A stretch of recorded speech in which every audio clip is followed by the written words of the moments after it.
ਦਰਸ਼ਕੋ break ਤੋਂ ਬਾਅਦ ਤੁਹਾਡਾ ਸਵਾਗਤ ਹੈ ਜੀ। ਡਾਕਟਰ ਸਾਹਿਬ ਪ੍ਰੋਗਰਾਮ ਦਾ ਸਮਾਂ ਘੱਟ ਹੋਣ ਕਰਕੇ ਅਸੀਂ ਈਮੇਲ ਤੇ ਮੈਸੇਜ ਨਹੀਂ ਪੜਾਂਗੇ ਤੇ ਤੁਸੀਂ ਸਾਡੇ ਦਰਸ਼ਕਾਂ ਨੂੰ ਦੱਸੋ ਅੱਜ ਦੇ ਦਿਨ ਦੀ ਸਿੱਖ ਹਿਸਟਰੀ ਐਂਡ ਵਰਲਡ ਹਿਸਟਰੀ ਵਿੱਚ ਕੀ ਅਹਿਮੀਅਤ ਹੈ।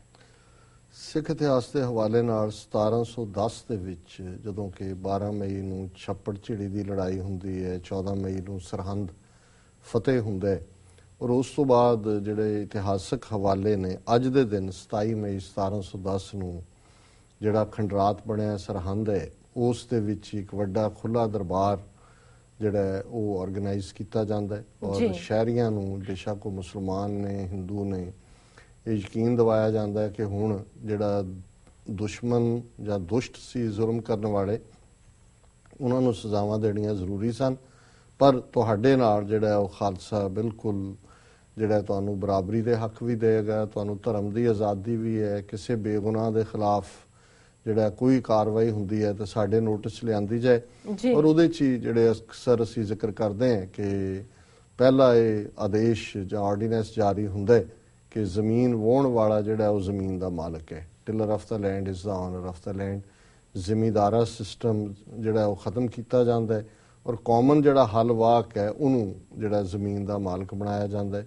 ਇਸੇ ਤਰ੍ਹਾਂ ਖਾਲਸਾ ਜਿਹੜਾ ਉਸ ਦੀ ਮੋਹਰ ਔਰ ਸਿੱਕੇ ਉਹਨਾਂ ਦੇ ਉੱਤੇ ਇਬਾਰਤ ਬਾਰੇ ਮੈਂ ਅਕਸਰ ਜ਼ਿਕਰ ਕਰਦਾ ਜੀ। ਸੋ ਇਹ ਇੱਕ ਪਹਿਲੀ ਬਿਗਨਿੰਗ ਸੀ ਜਿਹਦੇ 'ਚ ਅਸੀਂ ਹਲੇਮੀ ਰਾਜ ਦੀ ਗੱਲ ਕਰਦੇ ਹਾਂ ਜਾਂ ਆਮ ਬੰਦੇ ਦੀ ਗੱਲ ਜਾਂ ਇਸ ਕਿਸਮ ਦਾ ਰਾਜ ਜਿੱਥੇ ਕਿ ਹੁਣ ਹੁਕਮ ਹੋਆ ਮਿਹਰਬਾਨ ਦਾ ਪੈ ਕੋਏ ਨਾ ਕਿਸੇ ਰਿੰਝਾਣ ਦਾ ਸਭੇ ਸੁਖਾਲੀ ਉੱਠਿਆ ਹੁਣ ਹੋਆ ਹਲੇਮੀ ਰਾਜ ਜਿਉ।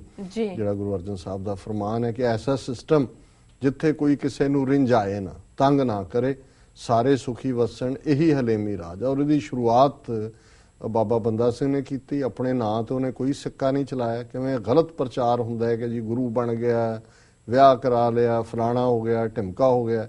ਔਰ ਉੱਥੇ ਜਿਹੜਾ ਸਿੱਕਾ ਹੈ ਉਹ ਵੀ ਗੁਰੂ ਨਾਨਕ ਸਾਹਿਬ, ਗੁਰੂ ਗੋਬਿੰਦ ਸਿੰਘ ਸਾਹਿਬ ਤੇ ਮੋਹਰ ਦੇ ਉੱਤੇ ਵੀ ਉਹੀ ਸ਼ਬਦ ਨੇ।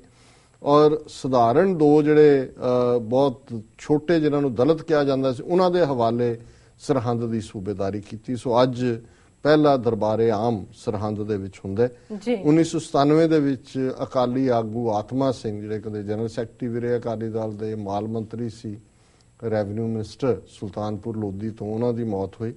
ਮੈਨੂੰ ਬਚਪਨ 'ਚ ਯਾਦ ਹੈ, ਉਹਨਾਂ ਨੂੰ ਮਿਲਣ ਦਾ ਮੌਕਾ ਵੀ ਮਿਲਿਆ ਕਿਉਂਕਿ 1969 ਦੇ ਵਿੱਚ ਜਦੋਂ ਗੁਰੂ ਨਾਨਕ ਸਾਹਿਬ ਦਾ 500 ਸਾਲਾ ਪ੍ਰਕਾਸ਼ ਪੁਰਬ ਬੜੀ ਸ਼ਾਨੋ ਸ਼ੌਕਤ ਨਾਲ ਮਨਾਇਆ ਜਾ ਰਿਹਾ ਸੀ ਤੇ ਉਦੋਂ ਉਹਨਾਂ ਨੇ ਧਰਮਸ਼ਾਲਾ ਵਿਜ਼ਿਟ ਕੀ, ਮਾਲ ਮੰਤਰੀ ਸਨ ਕੈਬਨਿਟ 'ਚ ਔਰ ਦਲਾਈ ਲਾਮੇ ਦੇ ਨਾਲ ਮੁਲਾਕਾਤ ਸੀ। ਮੈਨੂੰ ਵੀ ਜਾਣ ਦਾ ਮੌਕਾ ਮਿਲਿਆ ਨਾਲ ਨਿੱਕਾ ਜਿਹਾ ਦਲਾਈ ਲਾਮਾ ਤੋਂ ਜਿਹੜਾ ਹੈ ਔਰ ਉਹਨੂੰ ਕਿਉਂਕਿ ਦਲਾਈ ਲਾਮੇ ਨੂੰ ਇਨਵਾਈਟ ਕਰਨ ਆਏ ਸੀ ਕਿ ਉਹਨਾਂ ਦਾ ਇਹ ਸੀ ਕਿ ਜਿਹੜੇ 5 ਵੱਡੇ ਧਰਮ ਨੇ ਤੇ ਇਹ 500 ਸਾਲਾਂ ਦੇ ਮੌਕੇ ਉਹਨਾਂ ਨੂੰ ਅੰਮ੍ਰਿਤਸਰ ਸੱਦ ਕੇ ਜਿਹੜਾ ਉਹਨਾਂ ਨੇ ਐਡਰੈਸ ਕਰਨਾ ਸੀ। ਸੋ ਇਹ ਸਰਕਾਰੀ ਵਜ਼ੀਰ ਦੇ ਤੌਰ ਤੇ, ਰੈਵਨਿਊ ਮਿਨਿਸਟਰ ਦੇ ਤੌਰ ਤੇ ਦਲਾਈ ਲਾਮੇ ਨੂੰ ਇਨਵਾਈਟ ਕਰਨ ਆਏ ਸੀ। ਬੁੱਧਿਜ਼ਮ ਦੇ ਹੈਡ ਦੇ ਤੌਰ ਤੇ ਦਲਾਈ ਲਾਮਾ ਮੰਨ ਗਿਆ ਸੀ ਜੀ ਔਰ ਉਹਨੇ ਫਿਰ ਅੰਮ੍ਰਿਤਸਰ ਆ ਕੇ ਐਡਰੈਸ ਵੀ ਕੀਤਾ ਸੀ। ਸੋ ਮੈਂ ਜਦੋਂ ਹਿਸਟਰੀ ਲੱਭ ਰਿਹਾ ਸੀ ਮੈਂ ਕਿਹਾ ਵੀ ਮੈਂ, ਔਰ ਮੈਨੂੰ ਯਾਦ ਹੈ ਕਿ ਵੀ ਇਹ ਆਪਣੀ ਵੈਨ ਦੇ ਵਿੱਚ, ਵੈਨ ਸਰਕਾਰੀ ਵੈਨ ਸੀ, ਉਹਦੇ 'ਚ ਜਿਸ ਘਰ 'ਚ ਠਹਿਰੇ ਸੀ, ਠਹਿਰੇ ਤਾਂ ਸਰਕਟ ਹਾਊਸ ਸੀ, ਉੱਥੇ ਗਵਰਨਮੈਂਟ ਕਾਲਜ ਆਫ ਐਜੂਕੇਸ਼ਨ ਸੀ ਤੇ ਉਹਨਾਂ ਦੇ ਪ੍ਰਿੰਸੀਪਲ ਦੇ ਘਰ ਉਹਨਾਂ ਨੇ ਲੰਚ ਤੇ ਸੱਦਿਆ, ਸਾਡੀ ਫੈਮਿਲੀ ਨੂੰ ਵੀ ਇਨਵਾਈਟ ਕੀਤਾ ਤੇ ਇਹਨਾਂ ਨੇ ਦੇਖਿਆ ਉਹਨਾਂ ਦੇ ਬੱਚਿਆਂ ਦੇ ਕੜਿਆ ਨਹੀਂ ਸੀ ਪਾਏ। ਇੱਕ ਇਹਨਾਂ ਨੇ ਆਪਣੇ ਡਰਾਈਵਰ ਨੂੰ ਚਾਬੀ ਦਿੱਤੀ ਤੇ ਉਹ ਗੱਡੀ 'ਚੋਂ ਫਿਰ ਕੜੇ ਤੇ ਉਹ ਦੂਜੇ ਲਿਆ, ਉਹਨੇ ਉਹਦੇ ਸਾਈਜ਼ ਦਾ ਦਿੱਤਾ ਤੇ ਉਦੋਂ ਇੰਡੀਅਨ ਪ੍ਰੈਸ ਨੇ ਬੜਾ ਰੌਲਾ ਪਾਇਆ ਹੁੰਦਾ ਸੀ ਕਿ ਇਹ ਆਤਮਾ ਸਿੰਘ ਮਿਨਿਸਟਰ ਹੈ ਕਿ ਕੀ ਹੈ ਤੇ ਸਿੱਖੀ ਦਾ ਪ੍ਰਚਾਰ ਕਰਦਾ, ਲੋਕਾਂ ਦੇ ਘਰਾਂ 'ਚ ਵੀ ਜਾ ਕੇ ਕੜੇ ਕੰਘੇ ਵੰਡਦਾ। ਪਰ ਮੈਂ ਸਮਝਦਾ ਵੀ ਕਿੱਥੇ ਉਹ ਅਕਾਲੀ ਸਪਿਰਿਟ ਸੀ। ਭਾਵੇਂ ਅਸੀਂ ਸਾਰੀਆਂ ਗੱਲਾਂ ਨਾਲ ਸਹਿਮਤ ਨਾ ਵੀ ਹੋਈਏ, ਅੱਜ ਅਕਾਲੀ ਡਰੱਗ ਵੰਡਦੇ ਨੇ, ਸਾਰਾ ਪੰਜਾਬ ਡਰੱਗੀ ਬਣਾ ਦਿੱਤਾ। ਇਹਨਾਂ ਦੀਆਂ ਗੱਡੀਆਂ ਡਿੱਕੀਆਂ 'ਚੋਂ ਸ਼ਰਾਬ ਜ਼ਰੂਰ ਨਿਕਲੇਗੀ, ਘੱਟੋ ਘੱਟ ਇਸ ਦੌਰ ਵਾਲਿਆਂ ਦੇ ਕੰਘੇ ਕੜੇ ਤੇ ਸੀ ਉਹਨਾਂ ਦੇ ਕੋਲ। ਸੋ ਵਰਲਡ ਹਿਸਟਰੀ ਦੇ ਹਵਾਲੇ ਨਾਲ 1679 'ਚ ਹੈਬੀਅਸ ਕਾਰਪਸ ਐਕਟ ਜਿਹੜਾ ਉਹ ਪਾਸ ਹੋਇਆ ਕਿ ਕੋਈ ਝੂਠੀ ਅਰੈਸਟ ਨਹੀਂ ਹੋਏਗੀ। 1907 ਦੇ ਵਿੱਚ ਬੁਬੋਨਿਕ ਪਲੇਗ ਫੈਲੀ ਸੈਨ ਫਰਾਂਸਿਸਕੋ 'ਚ, ਉਦੋਂ ਭਾਰਤ 'ਚ ਵੀ ਪਲੇਗ ਪਈ ਸੀ, ਬਹੁਤ ਲੋਕ ਮਰੇ। 1919 'ਚ ਚਾਰਲਸ ਟਾਈਟ ਨੇ ਪੌਪ ਅਪ ਟੋਸਟਰ, ਉਹਨੂੰ ਟੋਸਟ ਪਾਓ ਤੇ ਜਦੋਂ ਪੱਕ ਜਾਂਦਾ ਐ ਪੌਪ ਅਪ ਕਰਦਾ, ਉਹਦਾ ਪੇਟੈਂਟ ਲਿਆ, ਨਹੀਂ ਤਾਂ ਵਿੱਚੇ ਹੀ ਰਹਿ ਜਾਣਾ ਸੀ।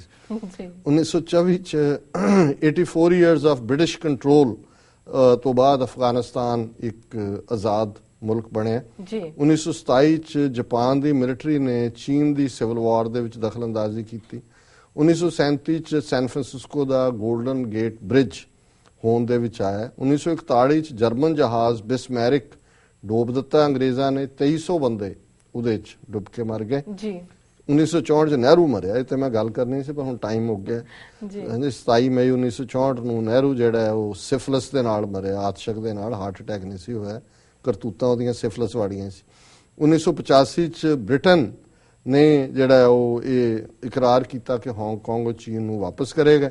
1999 ਦੇ ਵਿੱਚ ਇੰਟਰਨੈਸ਼ਨਲ ਵਾਰ ਕ੍ਰਾਈਮਸ ਟ੍ਰਿਬਿਊਨਲ ਨੇ ਸਰਬੀਆ ਦੇ ਮਿਲੋਸੇਵਿਚ ਨੂੰ ਜਿਹੜਾ ਉਹ ਵਾਰ ਕ੍ਰਾਈਮਸ ਦੇ ਲਈ ਦੋਸ਼ੀ ਠਹਿਰਾਇਆ। ਬਾਅਦ ਚ ਜੇਲ੍ਹ ਦੇ ਵਿੱਚ ਉਹਦੀ ਮੌਤ ਹੋਈ। ਜੀ ਡਾਕਟਰ ਸਾਹਿਬ, ਤੁਹਾਡਾ ਬਹੁਤ ਬਹੁਤ ਸ਼ੁਕਰੀਆ। ਇਸ ਨਾਲ ਲੈਣੇ ਬ੍ਰੇਕ। ਵਿਊਅਰਸ, ਤੁਸੀਂ ਇਸ ਤਰ੍ਹਾਂ ਬਣੇ ਰਹੋ, ਮਿਲਦੇ ਹਾਂ ਛੋਟੀ ਬ੍ਰੇਕ ਤੋਂ ਬਾਅਦ।